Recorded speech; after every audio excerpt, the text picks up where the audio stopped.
Good afternoon, everybody. Thanks very much for coming.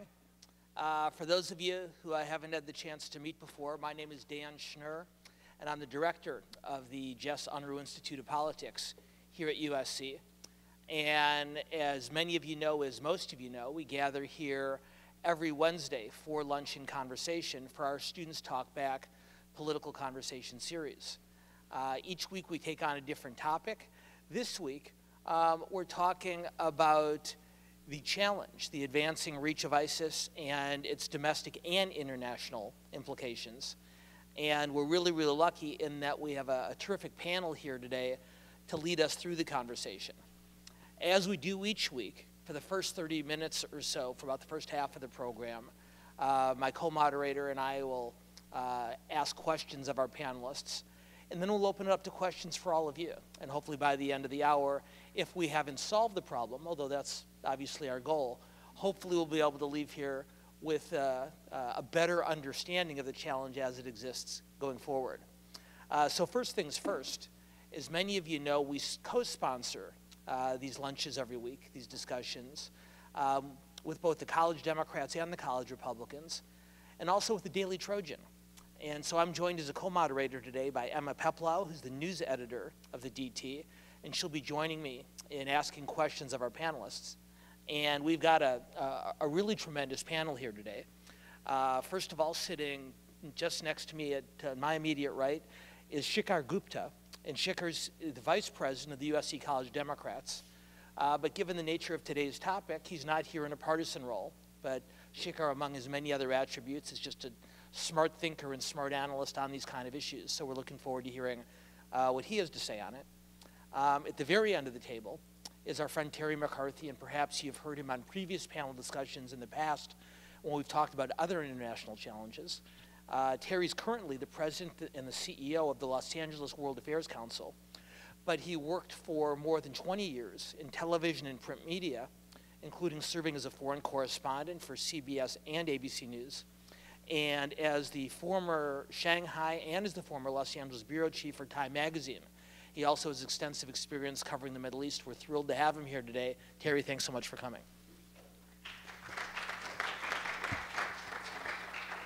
And last but certainly not least is our friend Seema Mehta. Seema also has joined us for several conversations in the past, primarily on American domestic politics, which serves to reason because Seema is currently a senior political reporter for the Los Angeles Times.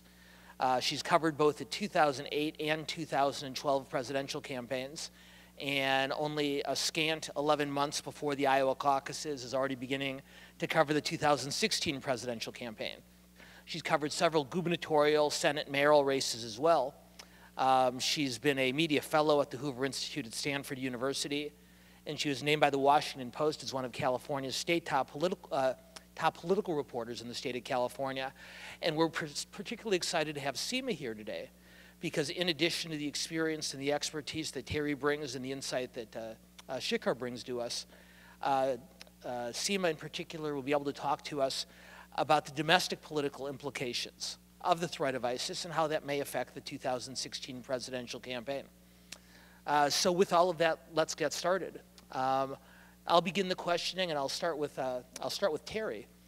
And Terry, I'm hoping what you can do, rather than me putting a specific question to you, is given your experience, particularly in this critical region of the world, maybe you can take a few minutes for us and talk a little bit about the nature of the threat that ISIS poses and the similarities and differences to other similar threats we've seen in some other parts of the world in terms of terrorism and threats to national and international security. Thanks, Dan, and nice to be here.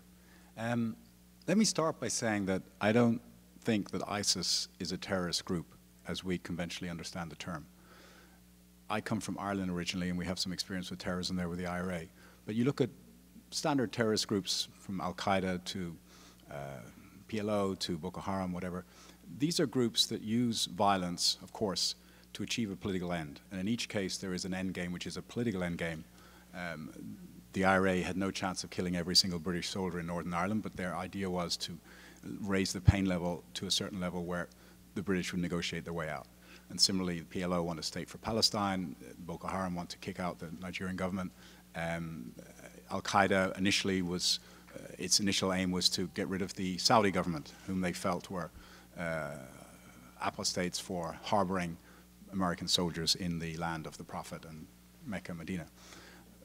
ISIS does not have that political endgame in sight. Their tactic is to use violence to expand their Lebensraum, the caliphate that they claim that they're creating. And there is no negotiation with ISIS. You either get on their team or they will kill you. And they will kill you in a very gruesome way. They'll cut your head off or they'll burn you to death, as we've seen.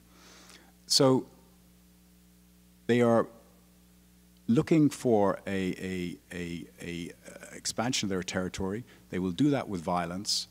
And that, I think, then suggests the only way to counter them is to stop this physical expansion, and at the same time to undermine their message, because they need to keep recruiting people to help them.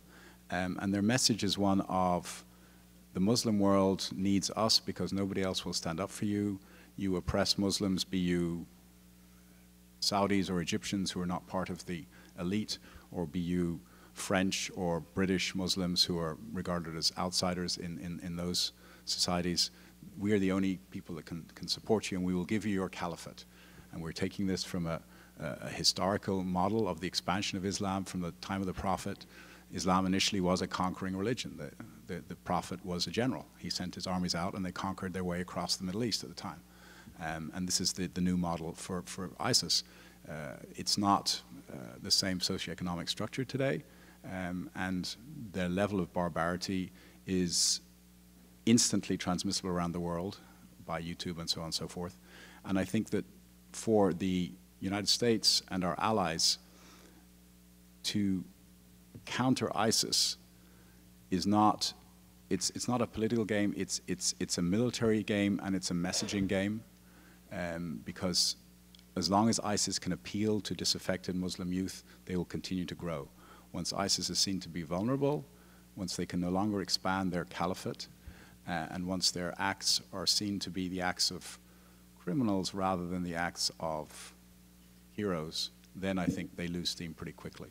So that's my basic take on ISIS. I think they are fundamentally different from most of the other terrorist groups that we're familiar with from around the world. Terry, that's a fascinating distinction, and in just a couple minutes, we'd like to come back to you and ask you a little bit more about the communications challenges involved.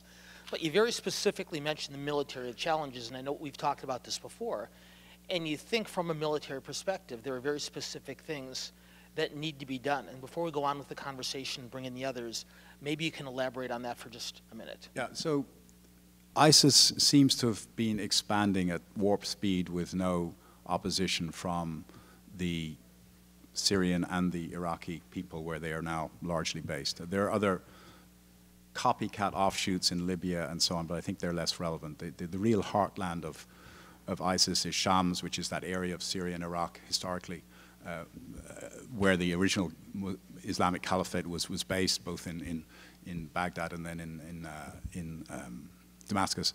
And so this is their heartland. And I think the military challenge specifically facing the United States now is to train the Iraqi army back to a position where they can retake Mosul. Mosul is the largest city they control, larger even than Raqqa. It's an old city. It's got a huge population, 1.2 million, I believe, if memory serves. And I think that they're vulnerable there. And I think they're vulnerable there for this reason. The way that ISIS took Mosul was by co-opting a cadre of Sunni generals from Saddam Hussein's army who were completely marginalized by the sectarian policies of Maliki, who was the most disastrous prime minister Iraq has seen in a long time. And so they were being shut out of all avenues to power and wealth in contemporary Iraq. They were Sunni. They saw these Shiites taking over. And then when ISIS turned up, they said, well, sure, we'll help you guys. You're Sunni, we're Sunni. We can fight together against these horrible Shiites. Now, since ISIS has taken over, it's quite clear that this population of Mosul were not very happy with the way they're being forced to live. The Iraqis, as you probably know, are the most secular of all the Arabs. Iraq is full of women doctors, women lawyers. They've been that way for quite some time. to see a bunch of bearded teenagers come into their city and start executing women in public for having their hair too long or for, you know, alleged adultery is an abomination to most Iraqis. So I think that once the US can turn the Iraqi army around, persuade the Sunnis that the US will not abandon them again as we did when we pulled out in 2011, so that Iraq will create a role for Sunnis in the government, then I think the military expertise of Saddam's former generals will quickly change sides because they don't really like these guys. They will have achieved their goal, which is to have more access to power in Baghdad. And I think then these bearded youngsters who think they're playing some violent video game will just evaporate. That's not the case in Syria. We don't have the same access in Syria. But just to take back Mosul, it will be the first time that we've regained a significant portion of territory from ISIS and will dent their message. They will suddenly look to be vulnerable. At the moment, they look all powerful. We think, what can we do with these guys? They're killing everyone. Everyone's scared of them. You take back Mosul, and then I think you've turned the war. So that's our immediate military challenge. It's not an easy one, but I think it's achievable. Going off of that, this next question is directed towards Seema. President Obama was elected to the presidency on a platform including bringing troops home from the Middle East. If we do send troops to the Middle East, particularly if we engage in formal war, how do you think it will affect the Obama legacy, specifically in foreign policy, and what are the possible ramifications for the 2016 presidential election? Well, the president, he ran in 2008, you know, opposing the war, vowing to end the war. So it is quite a turnaround for him. But I mean, we've seen this not only in this area, but in other areas in foreign policy and national security, where he's done a number of things that have sort of made his base not happy. And I think depending on what happens here, this could be another example of that. I'm trying to think, in terms of the NSA scandal, the drone strikes, some of the things he's done, I think, in the last 6 years are not things that you would have thought the candidate Obama in 2008 would have done. But that said, in 2008, we weren't talking about ISIS. So it's a new development that has obviously changed his game. In terms of 2016, I mean, foreign policy is clearly going to be a part of this election because of Hillary Clinton. Because her last job, her most powerful job, was Secretary of State. Republicans are already talking about the Clinton-Obama foreign policy. And they're not talking about the Obama-Kerry foreign policy. So she's going to have to, she's going to be running on her record, but she's also going to take criticism from, from whoever the Republican nominee is on her tenure as Secretary of State. We've seen it with Benghazi, and we will see it with ISIS. The one thing she's really tried to differentiate herself on in terms of foreign policy is that once she stepped down as Secretary of State, she said that she didn't agree with the administration and she supported arming moderate Syrian rebels. And I think that she may have to talk about that a little bit more if this, if this continues. And Seema, just to follow up before we bring Shikhar into this, as you know, from having covered these elections in the past and having read about them, invariably, a year or so out of a presidential election, we hear that foreign policy is going to play a critical role in the campaign.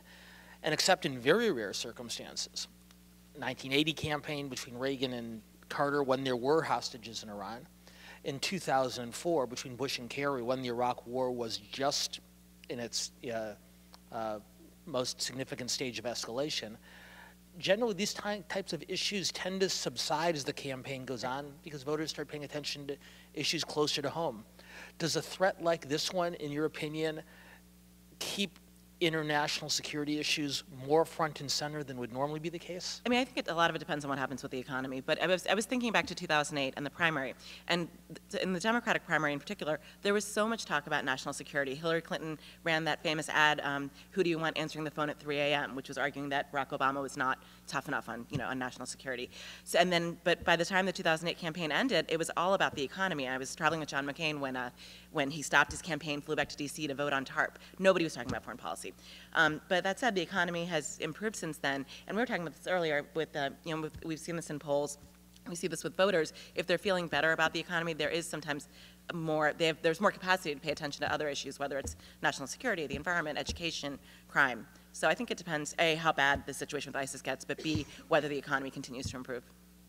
So Shikhar, let's bring you into this conversation because speaking of public opinion, even though we obviously want our elected leaders of both parties to do what we think is right on a substantive basis, to some degree they are constrained by public opinion on domestic and foreign issues. wasn't too long ago, just a few years ago, that the overwhelming majority of Americans in both parties were opposed to further U.S. military engagement in the Middle East. And it seemed like just after both of the World Wars and after the Korean War and after the Vietnam War, it appeared that we were entering a stage of more inward-looking, more isolationist phase in terms of U.S. foreign policy. But more recent polling shows that, if I'm not mistaken, and you're better on this than I am, that American support for U.S. military engagement has been growing in a pretty significant way. Maybe you can talk about that change in public opinion and what you think it means, particularly as it relates to a potential military presence in Iraq. So something interesting that we see is American support for airstrikes within Iraq has been pretty high in the past year or so. But what we've seen recently, there was a CBS News poll that put American support for ground troops in Iraq at 57%, which is interesting considering in the past, I guess now 4 years, it's been 4 years since we've withdrawn from Iraq, and that's a pretty short turnaround for public opinion to suddenly be in favor of going back to the nation that we just withdrew from. So what that means in terms of military aid, while there is tension obviously in Congress between Republicans and Democrats and a whole host of issues, it seems like as public opinion in terms of putting military force in Iraq might change a little bit. One of the key strategies, though, of Barack Obama's plan in Iraq has been CVE, or Countering Violent Extremism, which involves a little bit less of military force and a little bit more of what in the past has been called winning the hearts and minds. And what CVE attempts to address is not a lot of the fighters for ISIS, but the people who allow ISIS to advance, the people who feel like it's better that ISIS was there over perhaps the Maliki government. And what this attempts to do is it attempts to counter what ISIS is able to give them. So in a sense, one of the key points President Obama made in his speech in regards to actually, it was not President Obama, it was the State Department, the spokesperson, Jen Psaki. She mentioned that one of the things that they need to do is give Iraqis jobs. And while that might have been taken out of context, a lot of Iraqis were disaffected with the Iraqi government. Unemployment was high. A lot of particularly the Sunnis, they were marginalized by the Shia government.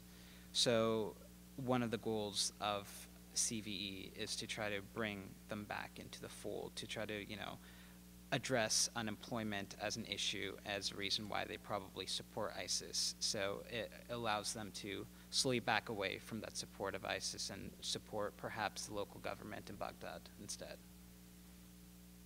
Referring back to Terry, you talked earlier about how the Islamic State is sort of a recreation of medieval Islamic practices, and I was wondering if you could touch on that and touch maybe on the religious relevancy of the organization and how closely it relates to medieval Islam and what that could mean about the organization. Yeah, so this is a sensitive subject, but I think it's important to understand. It is clearly ISIS clearly is taking its roadmap from a certain type of military expansionism, which basically saw the establishment of the initial Muslim caliphates, the Abbasid and the Umayyad caliphates. And they are absolutely using quotes directly from the Quran and from the Hadith of the Prophet to justify what they're doing. You could probably get quotes from a McDonald's commercial to justify taking over the United States if you wanted, because you can take anything out of context, right?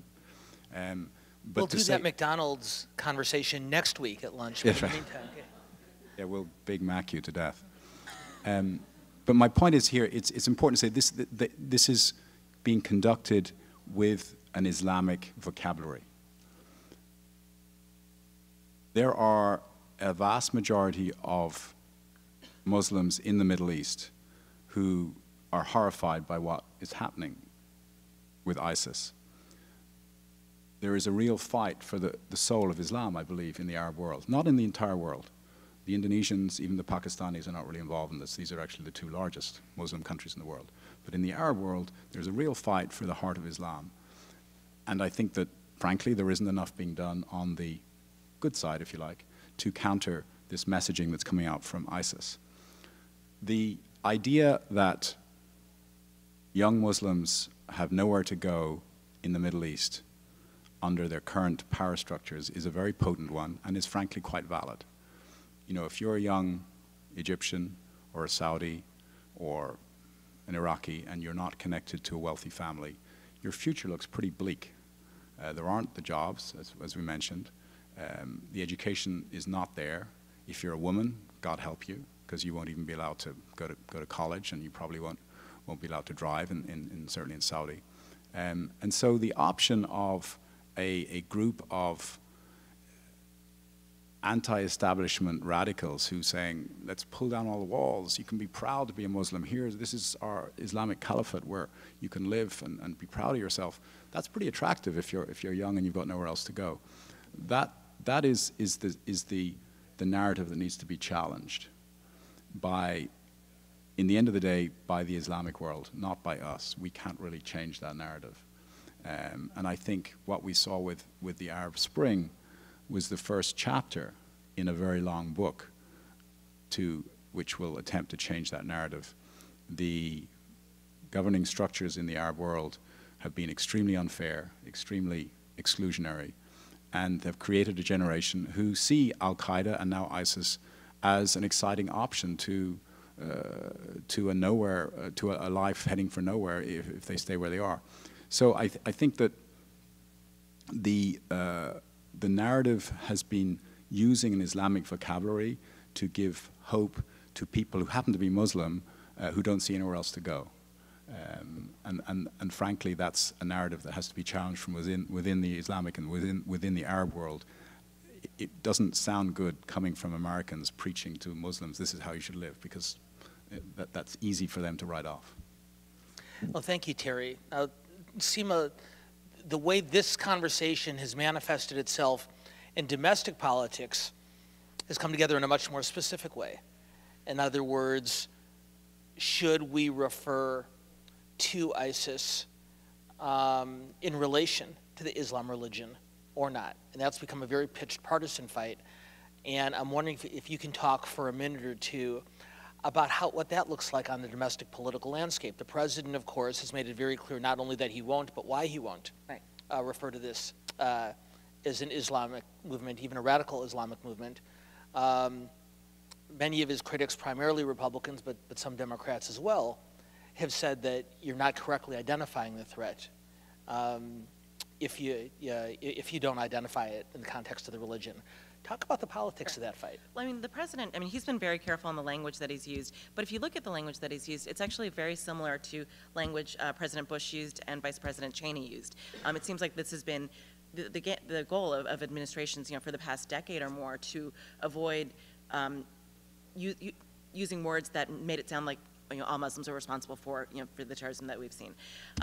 Obviously, the president has a lot of critics on this front, and I think it feeds into the notion that among some on the right, that there's a notion that liberals are too PC, and the fact that liberals are too PC, it harms us. If we don't call something what it is, that it harms our ability to deal with it.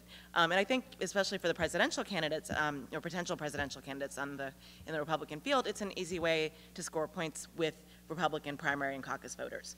And I think we'll see more of this coming up. So since ISIS and the fight against ISIS has been more of a nonpartisan issue, I thought we'd kind of bring it back over to Shikhar and just ask his take on the president's terminology and whether referring to it as Muslim extremism, how that weighs in from a nonpartisan perspective. Something I believe that President Obama is trying to do with not referring to it as Muslim extremism or Islamic extremism is trying to avoid alienating the Muslim community.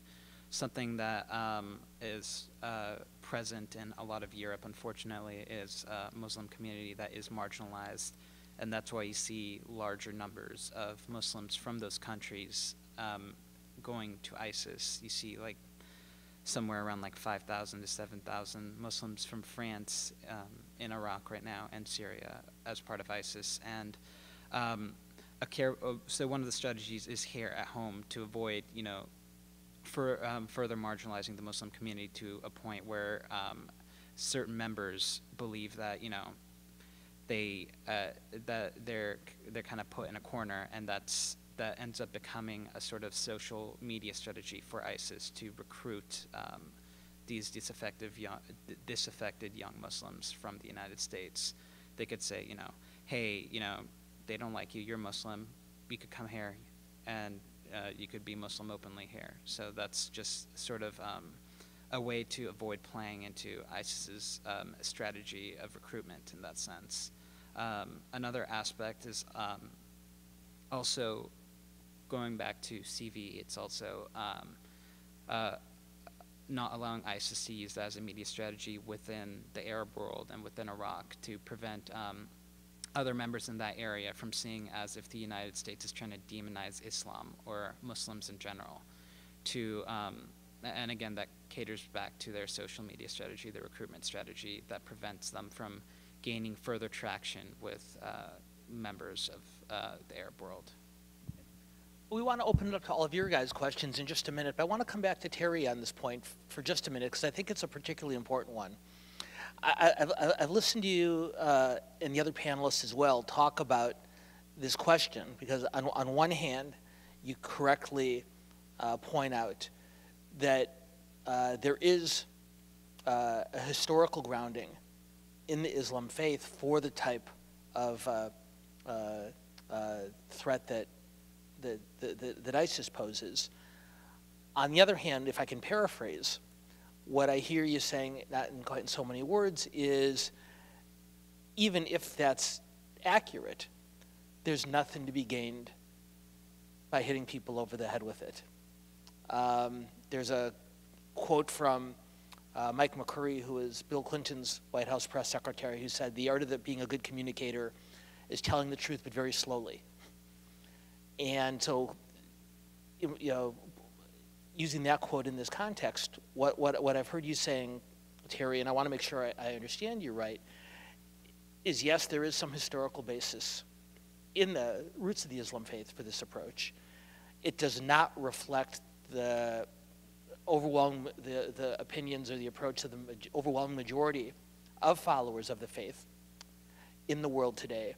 So pointing out those historical roots is a counterproductive measure, particularly when you are trying to convince the leaders of a more moderate strain of Islam to stand up to its more radical branch. Is that fair? And if so or not, can you? Yeah, sure. I mean, it goes to the heart of messaging. Pope Francis has won a lot of support around the world, not by literally quoting the Bible on "Thou shalt smite thy enemies and cast them down." You can get some pretty horrific stuff out of the Christian Bible too, or frankly, the Jewish religion also has some interesting precedents if you want to push it. But I think that the challenge today is to shift the entire narrative away from this backward-looking, we want to recreate the caliphate of the past, which is attractive to a certain type of disenfranchised Muslims because they think, you know what, we used to be the most significant power in the world 1,000 years ago. We had this, not only were we militarily superior, but technologically superior. A lot of what we use today in terms of algebra and so on comes from that period of Islamic culture. But that's all backwards looking. It's not going to get us anywhere. No more than looking back at the Crusades helps Christianity with its messaging, or and we can talk about any other religion, frankly. But to focus it forwards, and focusing forwards, what you're really trying to do, I think, is to create a society that can tolerate difference and even embrace it in a way that we do not see in the Islamic world, and we are increasingly not seeing in Europe. And I'm not just talking about intolerance for Muslims. There's also an anti-Semitic upswell we're seeing in Europe. That is quite threatening, I think, to civilized society. And for that reason, I think the words that you choose to use feed into the story that you're trying to tell. If you're trying to tell a story of exclusionism and superiority of one ethnic, religious, nationalist group over another, that is a route towards violence and confrontation. If you're trying to tell a story of inclusion and of tolerance, then that takes you in a completely different route. And for that reason, I think that the president's hesitancy to talk about Islamic terrorists is smart, because if you talk about Islamic terrorists, then every Muslim in a country which is not majority Muslim is going to feel, well, do I fall into that category? You know, we had that unfortunate backlash against supposed Muslims after 9/11, when I think some poor Sikh was killed. I think it was in Oklahoma, because he seemed to be the other. Now, Sikhs are not even Muslims, as we know, but at the time it was, let's get the other. And I think trying to stop that narrative of the other, who's the problem, and say, okay, we're all together here, and here are these outsiders, these criminals. That, to me, is the fundamental challenge here. Well, let's do this. Emma and I are certainly going to continue to want to ask follow-up questions, but I've been instructed by our team here that it's time to open it up to all of you guys. And so we'll set aside the remainder of the time here for questions from as many of you as we're able to fit in. For those of you who have been here in the past, there's no need for my reminders, but for those of you who are new, just two things we ask. Number one, if you have any questions, we'd ask that when we call on you, that you identify yourself, just so we know who's joining in the conversation. And second, particularly if you're going to ask a question of someone with whose opinion you disagree, we ask that you frame that question with the same respect and regard for them as you'd hope they would have for you if they were questioning you on a point with which they didn't agree with you. So with those two reminders, let's open it up. Who has questions for our panel? Yes?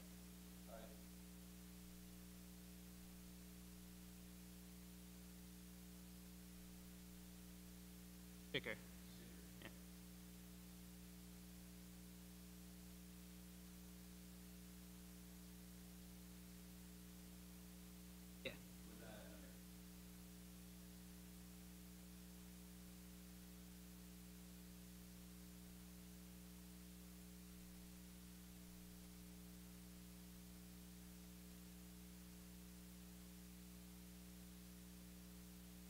I think that the media definitely has something to do with that.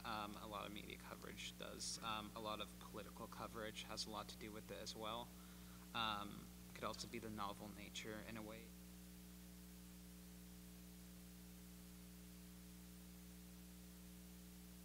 It gained tremendous ground relatively fast, so I think a lot of that probably it gained a greater political and media. Had the American people a little more. Let me ask a follow-up before we go to the next questions. First to Terry and then to Seema.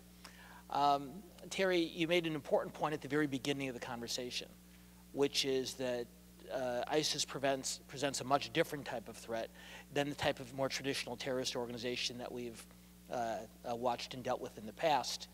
That said, the impact in terms of lives lost, while tragic, is still, has been pointed out by many, relatively small compared to other recent occurrences in that region and elsewhere around the world. In fact, there was, I think, a somewhat misplaced effort in Syria not too long ago, where a man, some of you may have read, a man put several Syrian children in a cage. And he did that to make the point that many more people have perished in Syria as a result of the violence there than have died at the hands of ISIS. Maybe as a former reporter, someone who knows that part of the world well, talk a little bit about how the media covers ISIS, particularly in the context of other atrocities that, at least to this point, have caused even more pain and suffering? Is it not the scope, but rather the nature of the violence? Is it the type of threat they pose? What attracts the kind of media attention that Ryan's question relates to? Certainly the beheadings and then this horrendous burning of the Jordanian pilot makes for very dramatic media coverage. But 2 years ago, the media was full of Syria, and that story seemed to be going nowhere, and so the media has moved on. That's what the media does. There were plenty of horrendous images of wounded and dead children out of homes and Aleppo that we've seen. I think the media just basically follows the story of the day.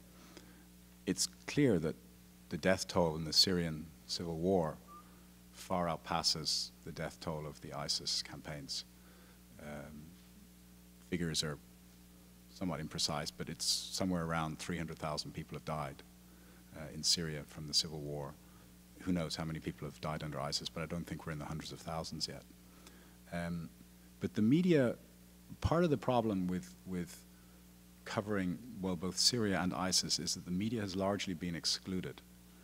And as we've seen, the two American journalists who were killed by ISIS, Jim Foley and Steve Sotloff, were both freelancers.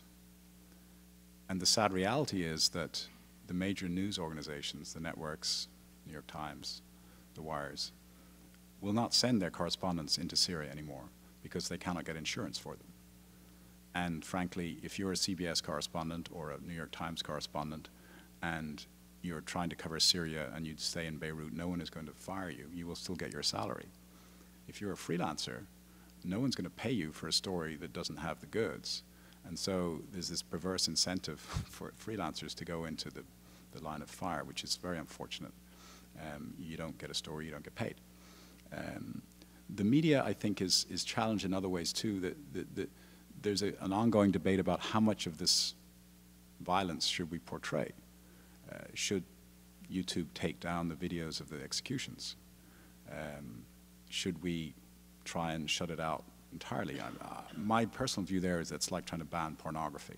You just put it underground and make it more desirable. I think that the end aim of our, if you like, counter-messaging strategy should not be to try and hide what's going on. I think that's foolish and in the end of the day won't work. I think you need to expose it and you need to change their narrative. Their narrative is, we're the only people that are standing up for you. We will kill anyone who gets in our way and we will empower you.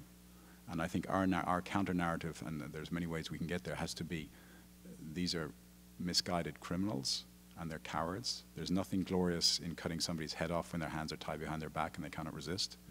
And in fact, there is no justification for this in the Quran or anywhere else. I think that's the route. And so I know there have been various initiatives to try and limit the coverage, to try and sanitize it. I actually think that's wrong. I think you have to expose this for what it is and then counter-message. And we do want to get in as many of your guys' questions as we can, but I think Ryan's question did bring up a really important point that is worth spending a few extra minutes on. And so we'd like to hear Seema on this also. Seema, Terry's done a very good job of explaining us to the media incentive in focusing so much attention on this threat vis-a-vis others that exist in the region and around the world. Talk a little bit about the politician's incentive. If you are a candidate for President of the United States, either Democrat or Republican, you're certainly aware of the same statistics and figures we've cited a moment ago, yet you're also focusing a disproportionate amount of attention, or an extremely large amount of attention on this threat versus others. What's the incentive for the candidates here? I mean, I don't think we've really heard Democratic candidates talk about it. It has been more Republican candidates. And it's another way for them to argue that, I think, they would make the argument that President Obama has failed, and therefore Hillary Clinton failed in terms of foreign policy. I think if you look at the president's request for the authorization of use of force, it was interesting how he tried to thread the needle, where it's, you know, he's wanting to do something, but he's wanting to have limitations, timeline, no extended ground combat operations. And I think that was sort of trying to address some of the criticisms, you know, when the American public really got sick of having, you know, people overseas for years and years and years. In terms of the Republican candidates, what I found really interesting is sort of the scope of of their views on what should be done. You know, when you have Rand Paul, who has slightly more isolationist tendencies. You have Marco Rubio, who's more of a hawk. So I think that it's going to be really interesting to see them lay out their own foreign policy platforms going forward, you know, with this as the backdrop. And what I hear you saying, not to be uncharitable to the people you're talking about, is Syria, for example, is hard. Yeah. Syria is complicated. Yeah. There isn't an easy answer in Syria. And while the answer for ISIS is not easy, going back to your and Terry's original point, it's certainly more straightforward. And on the campaign trail, therefore, easy Right. to I mean, it's something that, I mean, articulate. just because of the sheer brutality of it, I mean, it's hard not for people not to have very strong feelings about that. And it's something I think that they're trying to tap into, those feelings. Other questions? Yes. Okay. And I'm sorry, you are?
Harry, maybe I can ask you to start out on this. No question that the primary challenge here is one of public policy, foreign policy, and national security policy.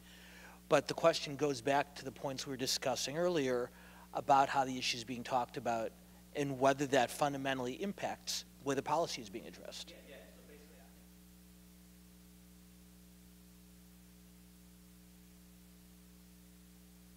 Okay.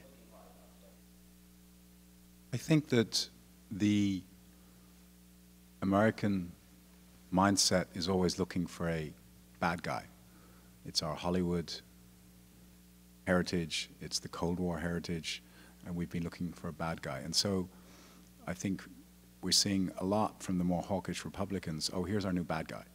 And we can unite around that, we can get all these Pentagon contracts, we can beef up again, Eisenhower's military-industrial complex gets into operation, and we know who the bad guys are, and it begins with I. However, and this is where I think it's important to tread the line, while demonizing Islam as an evil force that we must counter at every stop, I think is the wrong way to go, because you will just alienate more people, and that, in fact, is exactly what ISIS wants. They want to create, in their words, an Islamic caliphate, which means you have to be Islamic to be part of the caliphate, and if you're not, we will kill you. And so it's 1.2 billion Muslims against 5.8 billion non-Muslims, and so that's how they want to divide the world. We should not play into that trap.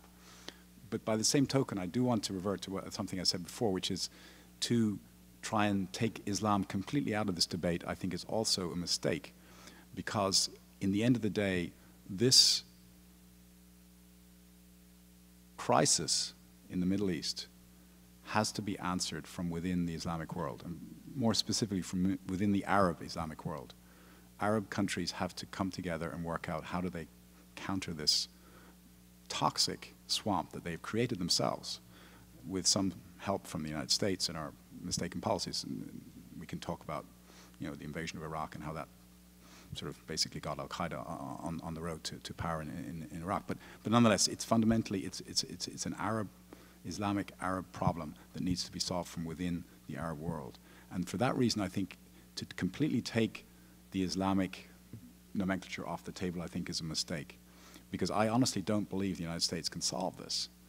We can support some of the more progressive governments, you know, the Emiratis, if you like, try and steer Egypt back into a more democratic route. I don't know how you change the Saudis. You know, Jordan is sort of halfway there. But that's all we can really do. The fundamental debate and the fundamental change in this narrative has to come from within the Arab world and from within Muslims in the Arab world. I mean, there are plenty of non-Muslim Arabs who are looking at this with horror too. You know, there are lots of Christians who are Arab Christians who are horrified, but they don't really have a voice in this debate. It has to come from within the imams, the leaders in each individual community to say, you know, we actually need to stand up against this and stop it. So that's, I think, where you're sort of trying to juggle the word of Islam. It's a difficult one. I don't see it happening fast enough nor strongly enough. You know, there's been some fatwas coming out of Cairo, but equally there's plenty of radical imams who are going on air preaching, you know, death to infidels. And people are not standing up to them enough. You know, you read, I mean, there's a very interesting guy, Hisham Mehta, you probably know, who's in Washington for Al Arabiya. And he writes about this from you know, he's himself a Muslim, the crisis within the Islamic world and the need to confront this narrative of backward-looking, self-destructive violence, which frankly is nihilistic but is attractive to a certain population and needs to be countered. My name's Nathaniel. CNN poll.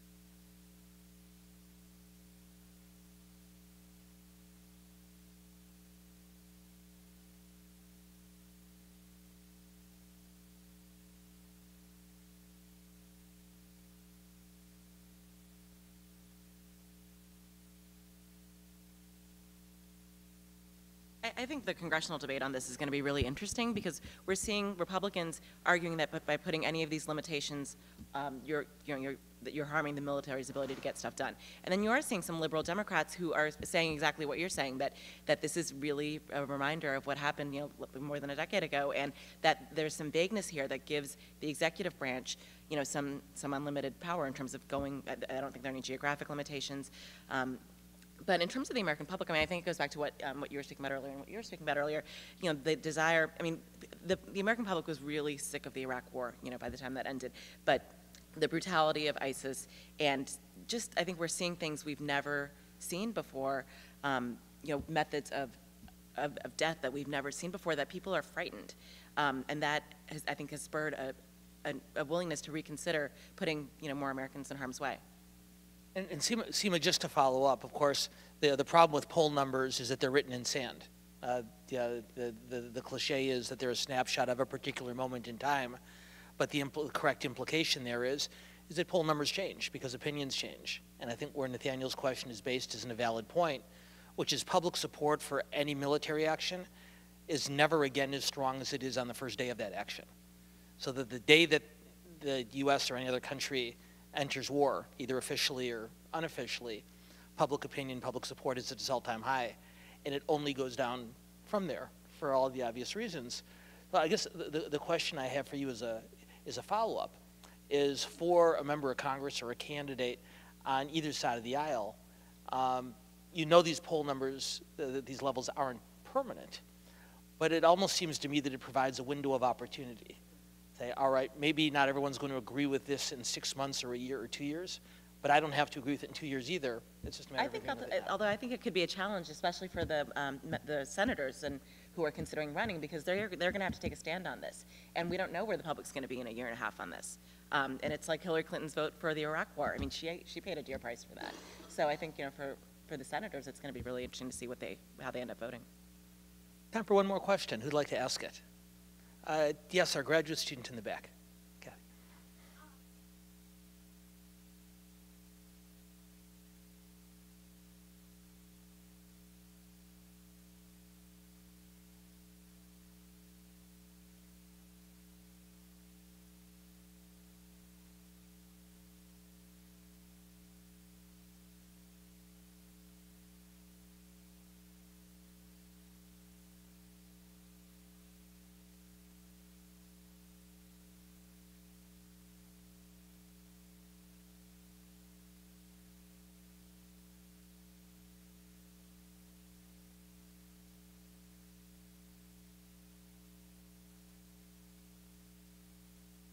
And I'll make the question, Shikhar, even a little bit tougher for you because it wasn't nearly difficult enough. Is an adjective in front of the word Islam sufficient to do that? In other words, referring to radical Islam or moderate Islam, is that a sufficient way of drawing a distinction between those who would engage in violent behavior and the majority of those followers of the faith who would not? That's a hard question. I mean, part of it does come down to messaging. A lot of times, where people get their opinions from is what they hear on the media and what they hear from public officials or what they hear from people around them saying. A lot of things said in the media in recent, I guess the past month even, you hear a lot of potential 2016 presidential candidates talking about to defeat the threat of Islam, or they talk about needing to stop these no-go zones where radical Islam has, taken hold. And these sort of statements, they really prove detrimental towards trying to prevent this isolation of an entire community. And I think part of it comes down to ultimately, changing the message and altering the opinion of people. And I have no easy way to tell you on how to actually do that. But it ultimately comes down to that because people do get a lot of their opinions from politicians or from what people say and from what they hear on the news, what they hear from the media. So it's ultimately trying to prevent that sort of dichotomy of us versus them. And it is totally unfair to ask either Seema or Terry to address such a complicated question in the few minutes that we have left. But I'm going to ask Terry to weigh in, going back to something that you said at the very beginning of our conversation, Terry. And again, I'm paraphrasing from this vantage point of someone whose experiences in domestic partisan politics. We tend to think about the swing vote. There's a certain number of voters who are definitely going to vote for one party, a certain number of voters who are definitely going to support the other. The swing vote here, it seems to me, Terry, is the moderate, if not the mainstream Islam community. And what you alluded to earlier on is finding a way to motivate leaders in that community here, not only internationally, but here in the U.S., to take a more forceful, to take on a more forceful role in this discussion. And what you alluded to earlier was focusing obsessively on the word Islam is a really lousy way of doing that. But is there a prospect for taking the majority of followers of this faith and elevating their role in this conversation? Well, frankly, I actually don't think we have a big problem in the United States. We don't have a lot of people in Syria, much fewer than the numbers from Europe. And that's largely because our system works pretty well. We have a pretty open system. You can get a job here pretty easily if you work hard. You can get a decent education. And Americans generally are pretty open. We also don't feel threatened by an influx of a wave of Islamic immigrants, which is the current political climate in the UK, in France, and in Germany. And that's created this polarized situation where you have a sense amongst the Muslim community that they are not welcome, that they're outsiders, and no one looks after them. Here in the United States, we have had a pretty vigorous law enforcement effort led by the FBI with a very careful surveillance mechanism looking at mosques, trying to find where there might be radicalizing imams. And despite some of the, I think in New York it got a little bit controversial where they were actually sending spies into mosques, but I think broadly the Muslim community in the United States has been pretty cooperative. They understand the downside of having their young kids turn up on CNN with, you know, a severed head in their hand, and I think a lot of this is done pretty. It's not very public, but I've done some work in Oregon when they had an extremist threat there, and you see that in fact it's because the Muslim community in the United States largely feels they belong here, they have a good future here, and they're not marginalized in the way that they are in a lot of European countries.